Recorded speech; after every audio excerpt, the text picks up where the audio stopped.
heart of where innovation, money, and power collide in Silicon Valley and beyond. This is Bloomberg Technology with Caroline Hyde and Ed Ludlow.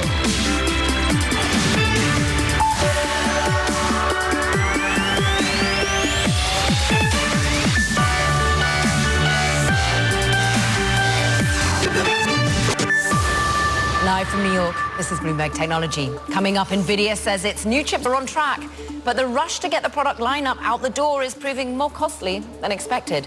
Plus, Bitcoin rises to new heights as the Trump transition team weighs the creation of a dedicated White House crypto post. And the CEO of Palo Alto Networks joins on the heels of its earnings. We'll discuss how AI can help stop the threats of the future. But first, we get straight to the world of Nvidia. And indeed, the points drag that it's having on the Nasdaq is somewhat. We're off by 0.8%, but it's been a volatile day of trade as people try to pass ultimately how strong future growth still looks under Nvidia, and indeed the supply side headaches that much has been discussed. Let's get straight to it with Ian King. And look, we'd all been fretting about Blackwell, the product lineup, how easily it is to get into customers' hands. Did Jensen Huang manage to calm investors' nerves? I mean, obviously, to an extent, we haven't seen the massive fall-off that we've seen manifest previously with concerns. He talked about, yeah, we're getting it to market, and we're actually going to be probably getting more to market than we had thought we would. At the same time, it's going to cost us. Yeah, let's just weigh in on the profit margins, because you do such a great job at giving the context here. Ultimately, this is a company that gave us 94% increase in revenue in the third quarter, guided to another 70% increase, give or take, plus or minus 2%. But the profitability is what, just coming down ever so slightly to what, 73 to 74% margin? That's right. I mean, I think that's the right way to look at it. They've set such high expectations, right? They were at 75%, which had narrowed slightly, but 75% is like software margins, right? This is a semiconductor company, right? You know, AMD is 20 points south of that. You know, Intel isn't even in the same zip code right now. So, yes, they're losing a few points because they're spending more on engineering to get those chips out, get those systems in place quicker. But really, this is a very, very high bar. And then full production comes, what, the back end of their fiscal 2025, Ian. But I suppose they still have to address the issue that, sure, they're getting them out the door, but it's to the same kind of companies. How are they managing to diversify their demand base? Well, I mean, that was one of the things that we saw in the release. They're not, right? The amount of revenue coming from those big companies, the Microsofts, the Amazons, has actually gone up from 45% to 50%. So like half of the most important division that they have is dependent upon just a few companies. Investors are definitely concerned about that. Why they're concerned about that? Because these companies are making their own chips, trying in effect to replace Nvidia and everybody else that supplies them. Yeah. Is there any real competition here? Because we've heard it time and time again that as much as AMD tries, as much as Intel tries, really Nvidia is the only game in time for the here. Yeah, I mean, that definitely appears to be the case. I mean, any questions about end demand, any questions about losing market share were just irrelevant, right? I mean, they talked about incredible demand that they cannot meet right now. So, you know, that part of the story is really in the future, if at all. Ian King, very much in the present when it comes to the market move. We really appreciate it. Thank you.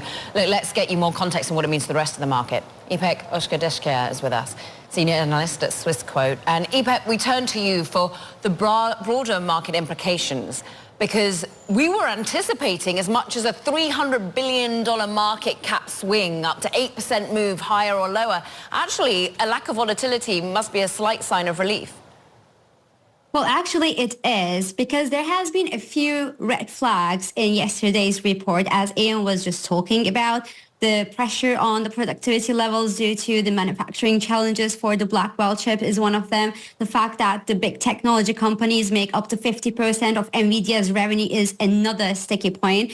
Yet the results have been strong. And despite the small red flags that we got yesterday from the report, well, the aftermath, the immediate sell-off has been only 2.5%. And this morning, we don't see that the Nvidia shares are being sold at the level that we would expect them to with such a disappointment, or with this small disappointment from investors. We would think that any misstep would be a big sell-off, yet we just see that the market is quite resilient. We got a bit too used to him managing to smash expectations that he had set and that of the market. And look, he only beat them slightly when it comes to their own internal guidance. Ipek, the rest of the market, though, had been anticipating, well, maybe a questioning around valuation. What do you make of the fact that we're still up, let's call it 200% over the course of this year? It's an extraordinary run-up for one particular company. Can it be sustained?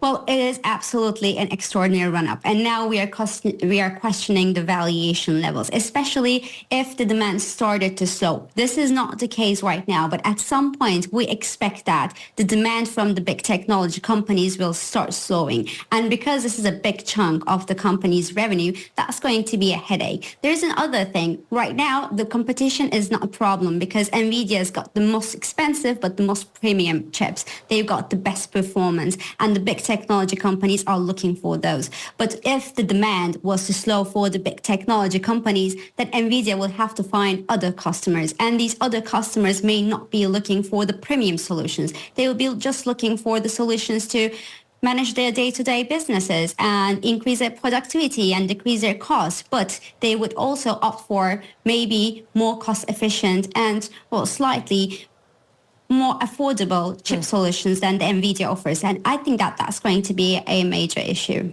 We're going to be talking exactly that later in the program. Ipek, for now, when we think about the context of Nvidia, about 20% of all the run-up in the S&P 500 is thanks to this one particular name this year. About 25% of all earnings per share increase. How key man risk is Nvidia, and how does one protect themselves against that? Well, obviously, the AI rally, and especially Nvidia, has been one of the major pillars of the market rally in the US that we have seen over the past 2 years.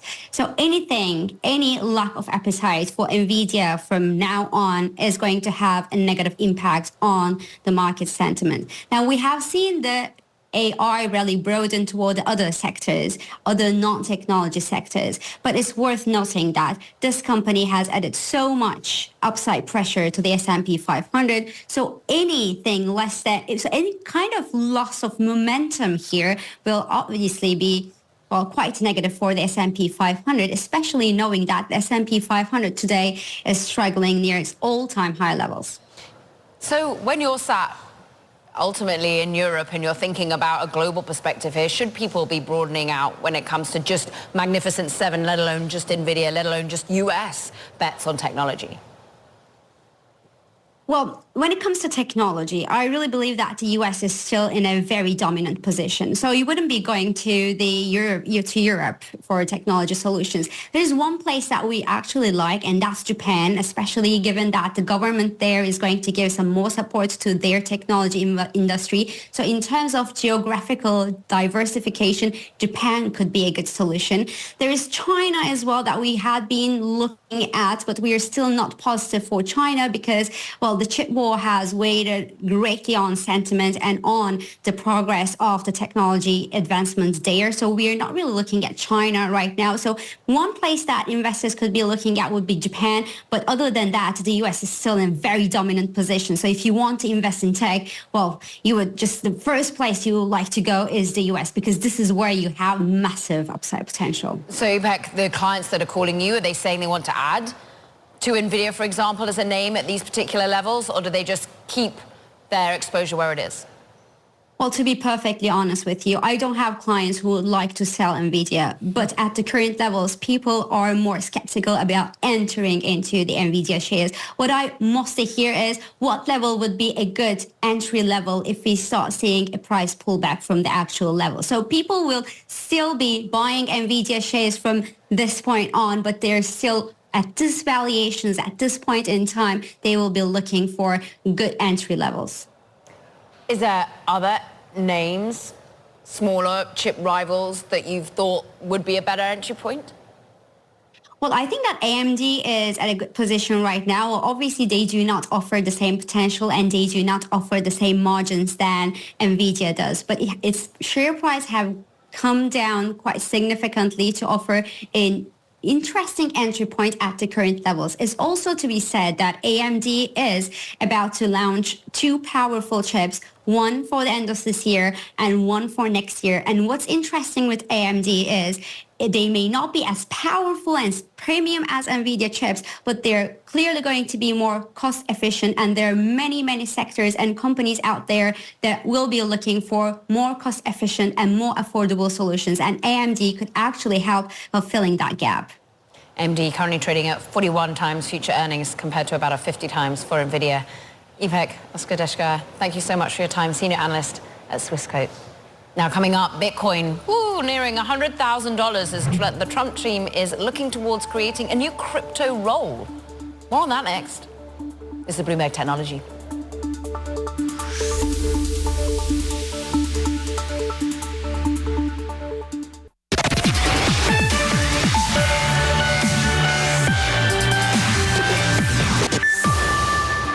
Bitcoin's massive run.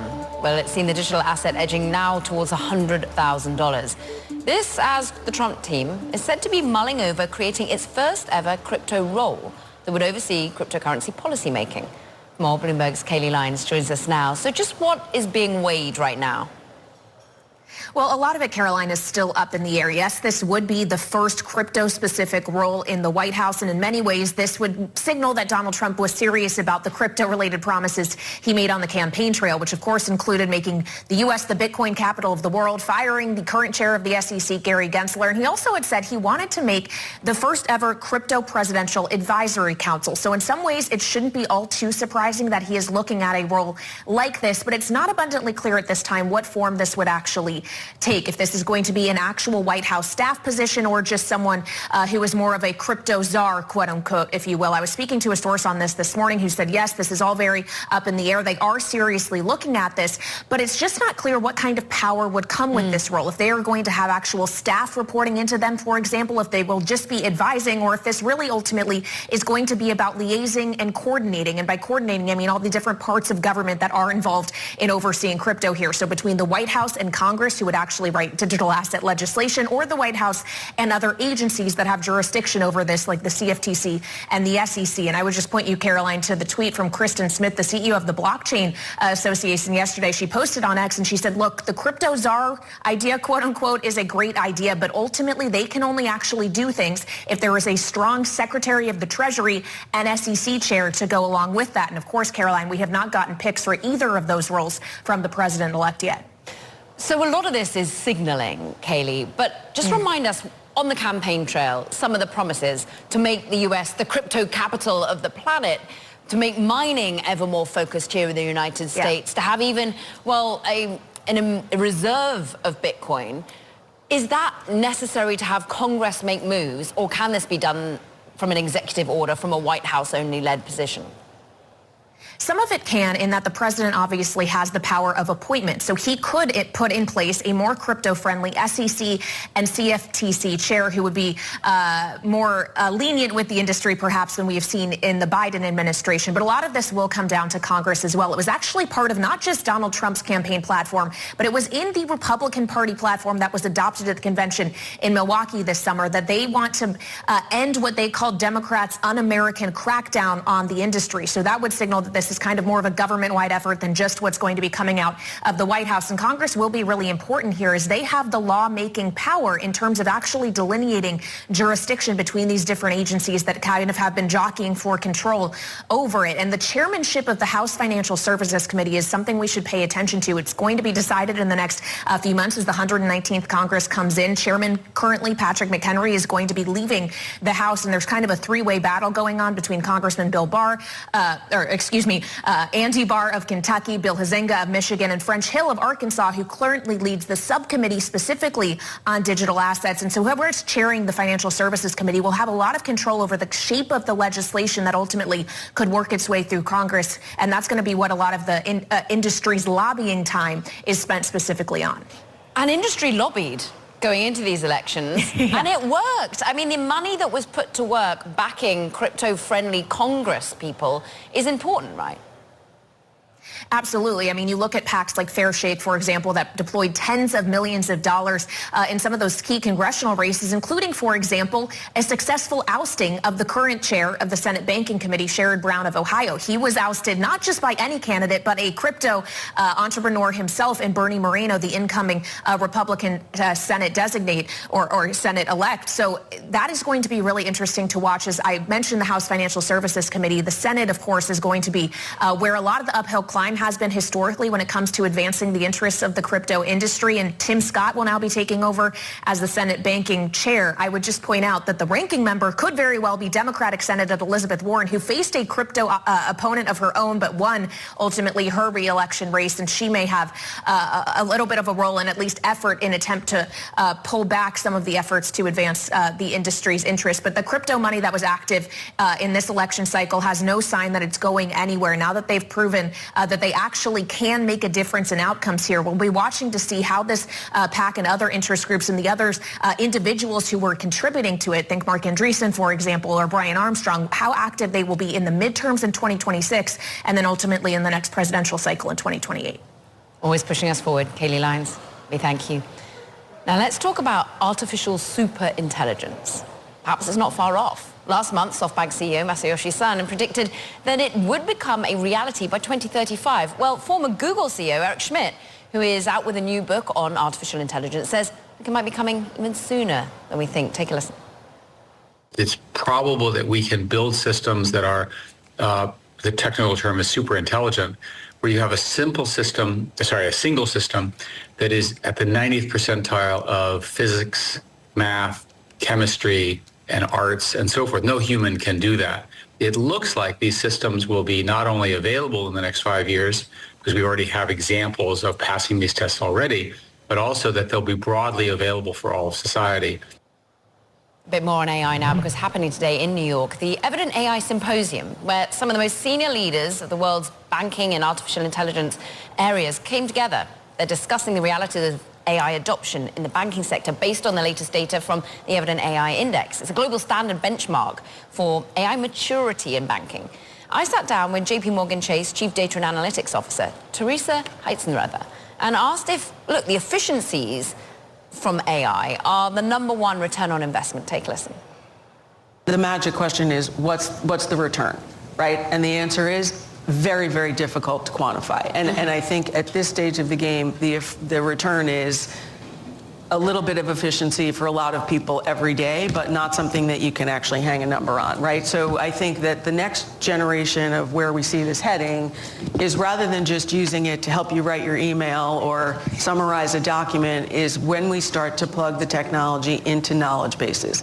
When we start to actually look at the workflow of a particular person or group and link together the steps in that workflow with the tools that they need to be able to do their job. So you basically go from the 5 minutes of efficiency to the 5 hours of efficiency. That's a road. Like, that's going to take some time to actually get there, but I think that's where we see it evolving. So there are near-term benefits, but I think the most compelling is just putting the technology in people's hands and letting them start to experiment and understand how it actually works and how it can be used.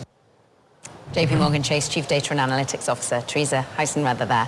Meanwhile, coming up, it's official. The DOJ does want Google to divest its Chrome web browser. All details next. This is Bloomberg Technology.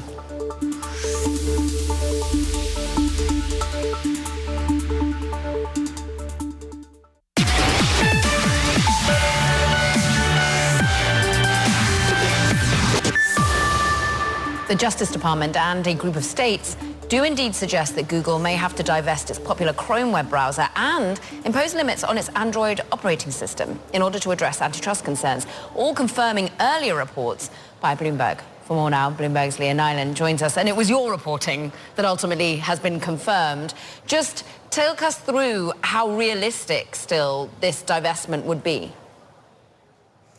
We'll see probably in early spring. The Justice Department has said that they want Google to be forced to sell off Chrome It's not clear who would buy it. You know, the top two other browser makers, Microsoft and Apple, who have the cash, the Justice Department probably wouldn't want to let them. So the next, most obvious candidates are probably people like OpenAI or Perplexity or some of the other AI startups that would really love to have this kind of an avenue to customers for their AI search goals.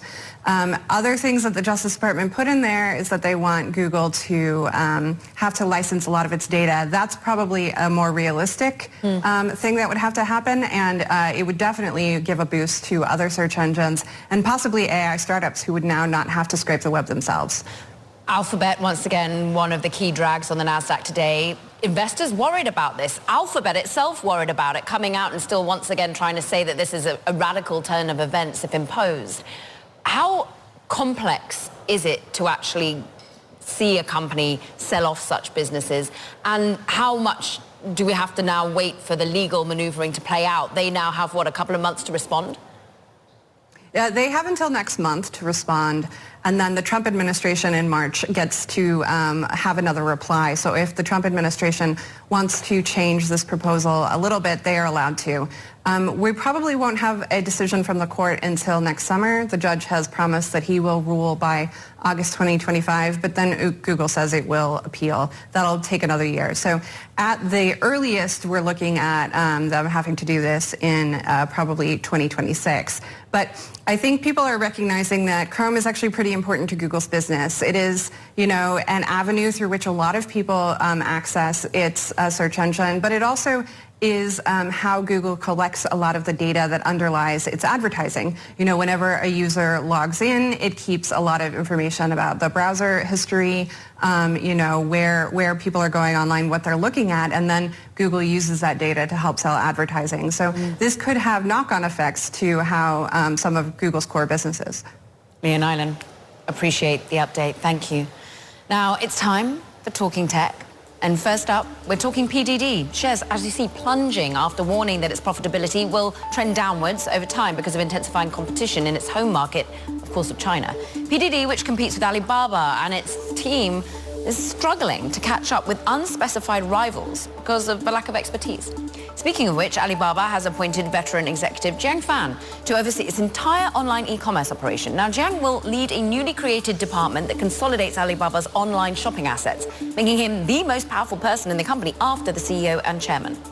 And Baidu, it recorded its biggest revenue drop in more than 2 years after China's economic malaise undermined its push into generative AI. Now, the company's Ernie bot has fallen behind ByteDance's Duobao in China usage, while its core business is losing ground to newer social platforms, off by 7%, as you'll see. Now, coming up, we're going back to the US earnings story.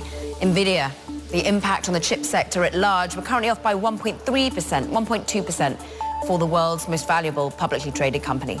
This is Bloomberg Technology.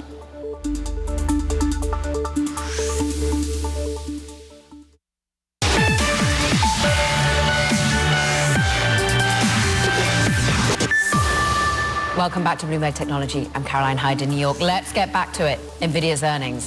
Here is the reaction from just some of our guests on Bloomberg Television. But I have a feeling that we've reached peak Nvidia. How long can you stay perfect, right? So I think that, I do think that a lot of investors are expecting a little bit too much. There's a little bit of this kind of fatigue, but make no mistake, this was a remarkably good quarter. What they're putting up in terms of Hopper, in terms of overall growth, it's exactly what the bulls want. Never underestimate Wall Street's ability to miss the bigger picture. This company has double the operating margin of any other Mag 7 outside of Microsoft. To nitpick Nvidia on those margins is truly missing the big picture. Let's nitpick some more. Daniel Pelling, portfolio manager and senior technology research analyst at Sands Capital, joins us now. And Daniel, we're quibbling on a margin of 75% going to somewhere to 73 to 74%. So much more profitable than rivals. Yes, hi, good morning. Yeah, so, I think actually the gross margin stuff is largely behind us. They've guided for sort of 75% exiting the year. And I know this was a concern a while back, but I would actually argue it's somewhat, frankly, irrelevant. I think what was much more important was two things. First of all, the company noted that the scaling laws are well and alive, and that we can both scale training and inference going forward. So this entire discussion about are we hitting a wall is sort of probably off, and there's just many walls and they're far away. And then the second really important thing I thought that they mentioned is to say that data centers are becoming a little bit like smartphones, i.e. they are electricity constrained. And what that means is just amazing, right? Because that means every year the hyperscalers have to buy a new chip because a new chip is better in terms of electricity usage. And we've never had that before in the data centers. So those two things I think are very positive for the medium and long term of the company. I want to go back to the scaling laws, Daniel, because yes, we've heard Jensen Huang actually back on the conference trail just earlier this week talking about how compute power is going to continue to extend, and indeed the more data, the more compute you have, the more sophisticated the large language models will become. But then you listen to the reporting out of Bloomberg around OpenAI and the latest iteration of large language models just stuttering a little. Why are you so confident that scaling laws are still in place? Yes, so I think the key thing to note here is that all that information that we have is based off of smaller clusters. So now we, for the first time, have a cluster that's something like 100 or 200,000 GPUs that is owned by Elon Musk. And we'll see what comes out of that in the next 12 months. And secondly, and more importantly, maybe, the Blackwell clusters start at 100,000 GPUs. Hopper started at 10,000 GPUs. So we'll have to wait the next 12 months. What can we train with these much better chips and much larger clusters? And whatever comes out of that, that is the crux. So I think most of the stuff that's in these articles is kind of backward looking because we just didn't have the chips nor these big clusters yet. There has been reporting about the latest valuation of XAI and the fact that they're raising money simply to buy more GPUs. But there is that worry about density of customer for Nvidia. Are we going to see a broadening out? Yeah, so I think the big question here is like this, and I think you're right. So the big customers are hyperscalers, venture finance, startups, and actually healthcare companies are using training a lot too. My sense is that the most important thing to look at here for the next year is agentic AI, and this idea of that we're spending much more compute on inference and letting inference think. And I think it's starting just now. And if we can see this, then companies can really start using this via using ServiceNow, Workday, Microsoft, et cetera, et cetera. So I think that might be a big tipping point, and we're literally at inning one of that. And just to be clear, agentic AI is this sort of this AI that can do things autonomously within an enterprise and help with workflows. We've heard a lot about agents from the likes you mentioned, ServiceNow. We've also heard it from Salesforce and the like, Daniel. So when we look at your funds managed, what the top holding is Nvidia. Does that start to broaden out for you? Or do you remain comfortable with your alignment on Nvidia, even though it's at, the most valuable market capitalization in the entire world? Two things. One, so I think there's a good scenario to be made that Nvidia becomes the first $10 trillion market cap company. And I'll tell you why. I mean, even if we just look at the top 4 hyperscalers, they're estimated to generate about $300 billion of free cash flow next year alone. And what I'm trying to say is there's a lot of dollars left to go to Nvidia if the scaling laws hold true. So that's one. We're very bullish on Nvidia, or continue to be positive on Nvidia. But two, the trends are really proliferating into other spaces. And maybe I'll make 2 comments there. First of all, the software companies, ServiceNow, Microsoft, et cetera, they will benefit. But there's also other companies, that have significant competitive advantages and that can really take AI and monetize it, right? And one great example might be a company called Axon that, manufactures tasers and cameras for the police force. They've added an ability to transcribe, police when they're engaged with people. And that saves 40% of time for that police officer. That's a huge improvement. And the stock has started to price them in as an AI winner. And I think you'll see more of that over time, too. Another company for us to focus in on for our audience. Daniel Pelling, so great to have time with you, Senior Technology Research Analyst at Sands Capital. How interesting that he kept referencing inference. We're going to have a conversation on that now because we have a perspective and someone in the field. Rodrigo Liang, CEO of Samba is an AI infrastructure company that delivers advanced AI solutions for enterprises. You're kind of an Nvidia competitor, upstart, and I just want to articulate for our audience what it is that you do. Yeah, no, thanks for having us. So Samba was started as a startup coming out of Stanford University in Palo Alto, really focused on efficient computing. And so as we're seeing NVIDIA scale, and you see all the great numbers that people are talking about with NVIDIA, what we're now seeing is what happens when the world wants to go into production. and go into scale. And one of the things that, frankly, we're not talking enough about is the fact that power and energy is going to be a big bottleneck. And, people are talking about building nuclear power plants and things like that. SumAnova took the focus of how do we actually take AI at scale, power efficiency, and drive it down so that you can actually scale without running into these limits that we start seeing with both companies and countries running out of power and figuring out how to actually provide enough energy to supply these GPUs. So your view is you can't, there's going to be a certain limitation on the amount of energy efficiency that a company like Nvidia is ever going to hit with a GPU, whereas you offer what? Well, so today, for example, a single rack of Nvidia is north of 100 kilowatts. And just to give your audience a sense, that's 100, it's 100 homes that it powers. And so if you think about SumAnova technology, we're able to drive 10x the performance at 1/10 the power. How? Now, because of a completely different architecture. As you know, with NVIDIA, it's an architecture that's been around for several decades. And so we're trying to evolve this graphics GPU architecture into AI-enabled.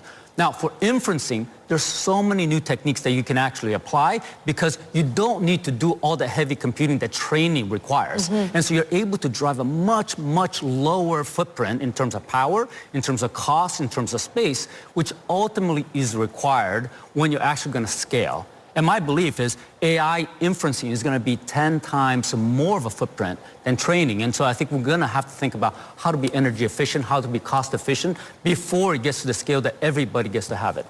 Can you, for our audience that is not only an investing audience, but really a technologically savvy audience, describe to us what it is that's different that enables this higher energy efficiency within your particular type of technology? Because it's not GPU at all. What is it? Right, it's not graphics. And so it's something that was invented and researched at Stanford University. It's called data flow architecture. And what it does, it allows you to actually map the hardware in the way that a neural net wants to operate. And so with NVIDIA today, you're having to break up these neural nets into these cores that exist inside the graphics chip, which turns out to be a lot of work, a lot of energy, a lot of power. SumAnova, with the data flow architecture, allows you to avoid all of that extra power that's being incurred when you actually break up these neural nets and let it flow through the machine. And so you're getting these order of magnitude improvements in power efficiency, which ultimately allows you to be able to deploy these in existing data centers, which, by the way, is one of the things that I think is not talked about when we actually acquire GPUs, because you also have to upgrade the data centers where, for our technology, going into existing data centers with existing power grids, with existing cooling systems, it becomes one of those things that allows us to generate value for enterprises really, really quickly. What enterprises are you already locked in with? How are you managing to sell and this narrative into corporates and federal government? Yeah, we're as a startup. Again, NVIDIA is at the top of the tier. We're a startup that's coming in and providing disruptive technology. We're the most deployed in the U.S. government today as a startup. We're going to national labs and places like that. And today we power also Saudi Aramco's MetaBrain. So their internal GPT. This is a private GPT with data trained into it and now operating air gap within the company. And so companies that are worried about their data, their security, their privacy, can now train these models on the SumAnova platform completely securely and then deploy it within their own infrastructure because you don't have to expose the data outside your firewalls. There are other startups in this space, or indeed trying to offer more energy efficient options. Ampere, for example, also backed by Oracle. You yourself used to work at Oracle. Right. I'm interested as to what your next step is to really gain market share. Is it about raising funds? I know you've got big VC backing, for example. Yeah, I think, it's a really good point. My belief, when we started the company back 7 years ago, is about access. When democratize AI, you got to make it available to everybody. As your previous guest just said, is today, NVIDIA is really in large scale only to a few customers. What we want to do by collapsing the power is to be able to make it available to everybody, to make it easily available, and that means lower cost, much lower power, and then able to deploy in very tight spaces and not needing a gigawatt data center. And so SumAnova, we focus very much on completely restructuring the power requirements of the AI infrastructure so that you can deploy racks at performance that much higher than NVIDIA, not less than NVIDIA, but much higher than NVIDIA and much lower power. SumAnova, Rodrigo Liang, CEO, talking about some of the alternatives out there to Nvidia. We thank you for coming on. Meanwhile, coming up, Palo Alto Networks earning. They are looking at the first quarter that is proving itself with this focus on platformization. We'll dig into that word in a moment. CEO Nikesh Arora joins us. This is Bloomberg Technology.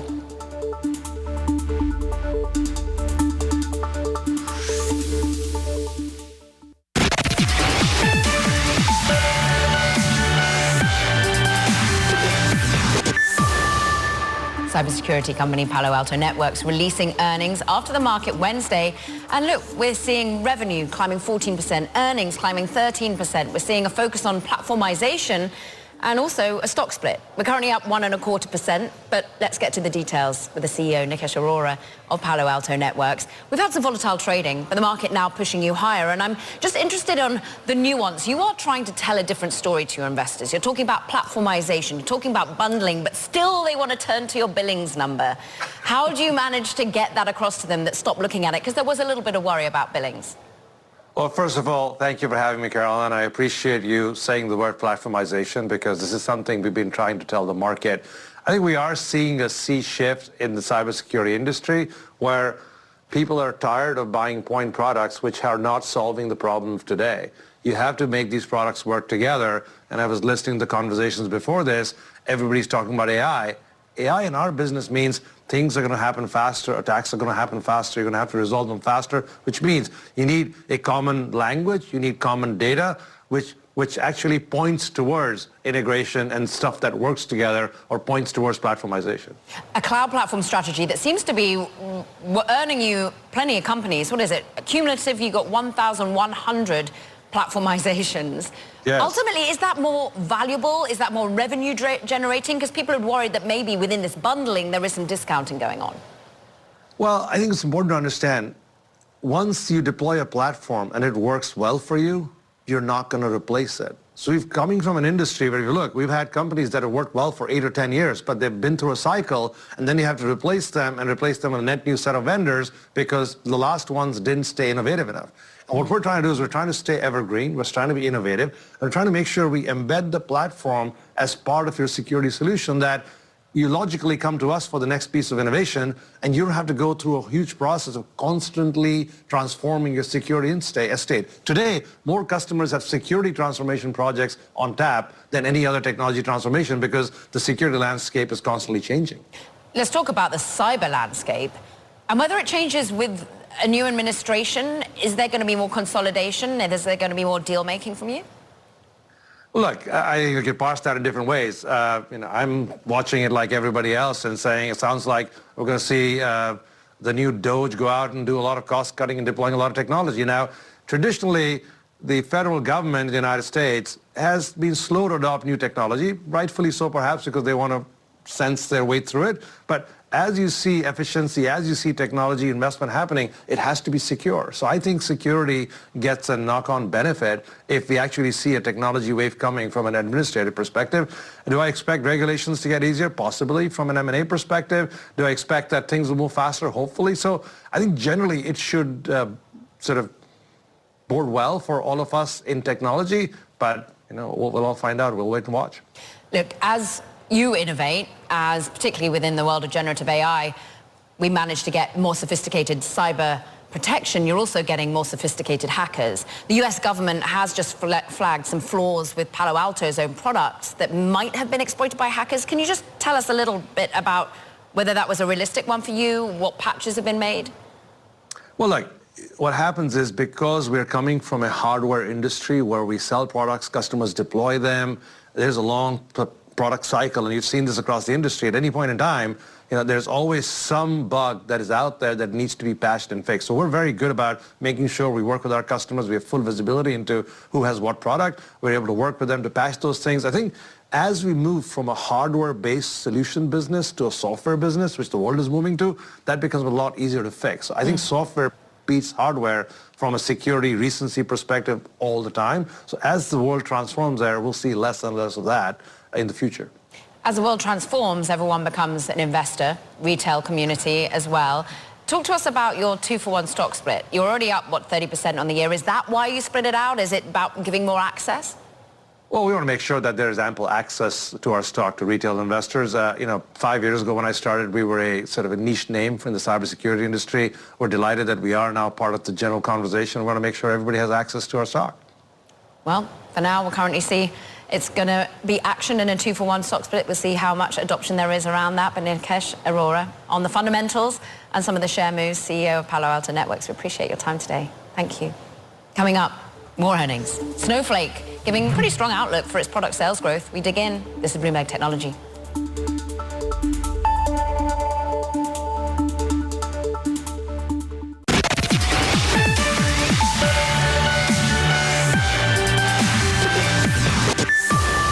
More earnings for you. Snowflake shares absolutely jumping after the company gave some pretty solid sales outlooks for us, suggesting newly launched products are receiving a strong reception from customers. Brody Ford has the inside take. I mean, extraordinary move to the upside from Snowflake. We know it's a volatile stock, but what's managing to win over customers, Brody?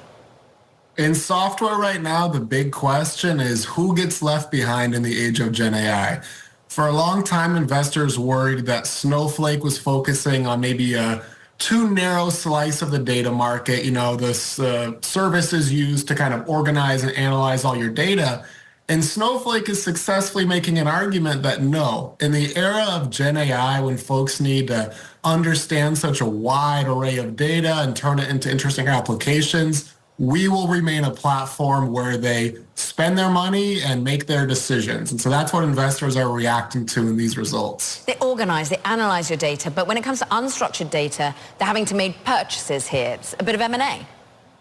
Yes, so many have heard of this famous rivalry between Snowflake and Databricks. For a long time, the argument was that Databricks handled the unstructured data better. And that's the real, something that's not in a spreadsheet, something that's real disorganized. Maybe it's a bunch of Google Docs you want to be able to scan through and say, hey, give me insights. And so Snowflake has worked to beef up their ability to deal with that kind of hard to access data. And yeah, last night we saw them make an acquisition of a startup that focuses specifically on ingesting this kind of messy, unstructured data you need for a lot of Gen AI use cases. I know that you've reported a lot on that rivalry, so we'll see if that M&A does indeed help. But under the guidance of the new leadership and Ramaswamy, he's also trying to integrate large language models, right? How is this being seen in the Anthropic deal? Exactly. They want to bring more LLM access right into the Snowflake platform. So if you want to do things like, again, scan through all your information and pull out insights, make dashboards, make visualizations, you can do it right in Snowflake. You don't have to go open up a new, Azure instance or leave the platform. So bringing Anthropic models right into Snowflake is, again, hoping to make it a platform where you remain, where kind of your most important data lives. They really hope to be a center of gravity for all your information and not just something you use when you want to make a analysis of a spreadsheet somebody sent to you. Brody Ford, across these Snowflake moves and indeed some of the intricacies in the earnings, we thank you. Look, let's just get a broader perspective of how Snowflake's 30% to the upside fits into what's happening more broadly across the NASDAQ. Because, look, it hasn't been a round out risk on kind of a day. In fact, we've been pulled lower by about 0.2%. In large part because of Nvidia's off by 1.7%. Alphabet too, on the back of that formalization of Bloomberg reporting that indeed the DOJ does want it to be selling off Chrome, for example. But Nvidia off by 1.7% is important because it is the most valuable company. It is going to have a huge points perspective when it drags lower. But look, we were anticipating in the options market as much as an 8% swing, upside or downside. So this is relatively stable, shall we say, after earnings did show a 94% increase in revenue, a 70% increase in revenue for the guide, and margins being pretty strong. Interestingly, the chip sector is up some 0.7%, so the rest of the market doing well today. Have a look at what's happening with Alphabet, because the parent company of Google off another 6.8% today. Once again, this anxiety surrounding antitrust and how it might have to be split off, weighing on the stock. That does it for this edition of Bloomberg Technology. A lot to get through. You want to check it all out again on the podcast. You'll find it on the terminal, as well as online on Apple, Spotify, and iHeart. This is Bloomberg.